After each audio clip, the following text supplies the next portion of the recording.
Hey guys, welcome to Yachts with Philip in beautiful Sunshine State. Today I'm gonna meet with Captain Ryan on VanDutch 55 and we're gonna do walkthrough, starting procedure before taking off the boat, and sea trial from Miami to Fort Lauderdale. So enjoy the video.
Hey guys, welcome aboard. Today we're on a 55 VanDutch here. We're going to go through the startup procedure on just getting the vessel running, getting it ready to get off the dock and head to our first destination. So first thing, follow me. We're going to come down. First thing we're going to hit is our day switch. It's located right here. It says main. We call it our day switch because we always use it when we're using the boat during the day. That's going to go on. Next, we're going to come down here. We're going to come into the portside cabin, and you can see we have our distribution panel. Up top we have our VDC panel, down here we have our VAC, and then we have some various controls, generator start, an inverter control, etc, etc. So the first thing I'm going to do is I'm going to come up here to my main battery switches. Port engine battery and starboard engine battery go on.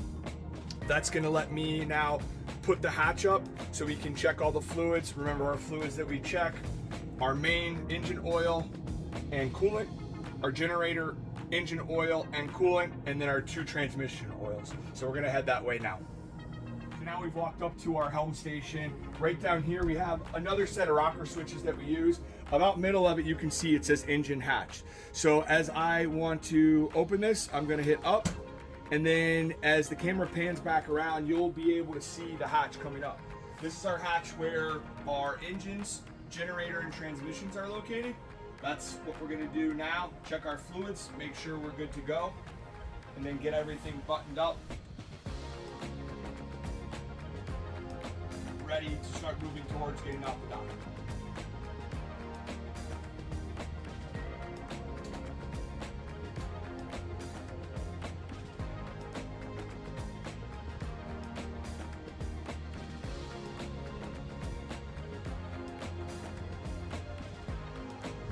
All right, so now we're down here in the machinery space, the engine area, generator, and transmissions. The first things I do are check the two generators. The generators are on the front of these engines because it's a V-drive boat, straight shaft.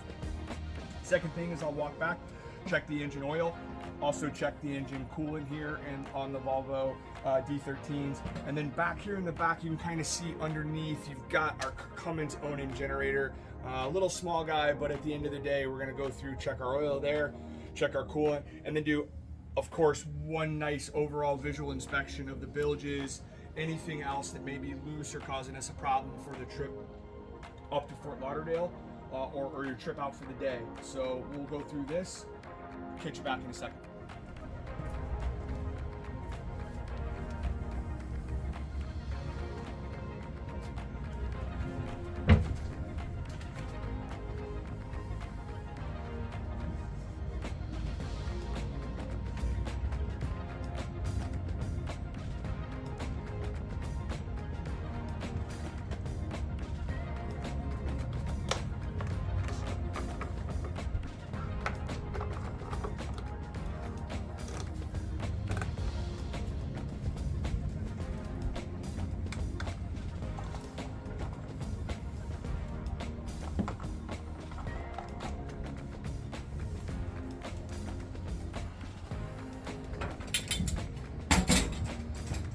Finished up with our engine checks, oil, coolant, and the generators as well, and transmissions. We're here now at the lower helm, or the helm station.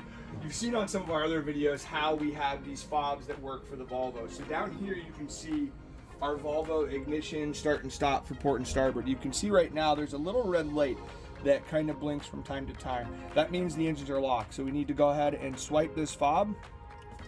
We see we get the ignitions to turn green, and at that point we're able to go ahead and start and stop the engine. So we'll start one at a time, port first. Once that's solid green, we'll go to the starboard second. And you'll be able to see here when I take off our displays covers that we have our RPMs, our hours, and coolant temp, as well as some other data. But we're ready to go. We're gonna unplug the shore power, get our generator spooled up, and then get ready to head north to Fort Lauderdale. So we're back out. So we're back down here in the distribution panel area, the port side cabin. We're gonna start our gen set. So down here is our generator start stop. We're gonna hold it down for approximately 10 seconds to prime it. And then once we prime it, we're gonna let that go and hold up to start. On this boat, you can kind of feel it start, but the important thing is to keep holding it until these two lights up here. You've got one here and one there are green, just like they turn. You can let it go. Now you come over to your aircon units, aircon 1 and 2, and the pump are off. I also, on this boat, I turn the 2 battery chargers off just so it's a little more seamless transition of power and it's not a big shock to the generator. Shore 2 goes off, shore 1 goes off. I slide up our block. Generator comes on, you see we have AC voltage. Block comes up on shore 2 or line 2 for the generator. That comes on. We can check that with our toggle switch to select voltage, either 1 or 2. And then we just go back through. I click on the charger. I usually wait about 10 or 15 seconds to put the next big system on. And then we come back over to our aircon. Remember, aircon pump always on first, aircon 1. And again, waiting 10 or 15 seconds for the air conditioners to spool up, and then aircon 2. I would also do the same thing with the water heater or the stove. Also too heavy hitting or a lot of amperage and power comes through. I would do those one at a time and wait 10 seconds. So now that we're on ship's power, we're gonna head over to the shore power breaker, turn that off, disconnect our shore power. We're gonna bring this with us because today we're actually taking the boat to a shipyard for bottom paint. So that'll be one of our next videos as well. So we're gonna head out now to the shore power, disconnect that, and hopefully get underway here shortly. So now we've made our way to the dock and the shore pedestal. Just a couple of things, and I always shoot videos about disconnecting and connecting shore pedestal because of safety. Number 1 rule is always disconnect or turn the breaker off. We've got 150 amp breaker. We've got 230 amps for the boat. We're splitting that. We're putting that together and putting in 150. We turn the lock, pull it down, and then we're gonna not disconnect these. We're gonna keep everything as is. So when we go to the shipyard, if we do have to connect to a single 50, we can do that. And we're gonna have our splitter here for it. So we're gonna get this onto the boat now. test the engines and valve thrusters to make sure we have good propulsion and everything's working correctly before we untie lines, and then on our way to Fort Lauderdale. So last thing I do usually before I leave the dock is I always test my machinery. I test my main engines, I test my thrusters, even some stabilizer or trim tabs, just to make sure everything is at least showing up on the displays, that it's working and accurate. The same thing with my electronics. I'll do an electronics overview, check my sonar, check my radar, all of those things depending on what you have, as well as your VHF radio. I'll make a call. We're very close to a bridge right here. I'll call the bridge, just make sure that he can hear me, and we're getting everything we need for safety and or the trip we're about to make to Fort Lauderdale. So again, all I usually do, I put my engine in forward, put my engine in reverse, put my engine in reverse, and put my engine in forward. Just making sure I'm getting good propulsion with my two mains. This boat does have bow and stern thrusters, so I'll turn those on. I'll work the bow thruster to starboard first. Then I'll work the bow thruster to port. Then work the stern thruster to starboard. And then work the stern thruster to port. And so again, now I know all my machinery's working, everything's gone. I've gone through my Humphrey trim tabs. That's indicated to me I do have 100% down and all the way back, all the way fully up to 0. So now, get the boat untied, get us off the dock, and start headed north.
hope you enjoyed the video and this beautiful weather in Florida. If you're in the market for VanDutch 55 or any other day boat, you can reach out to me and we can purchase the boat for you. I'll see you the next one.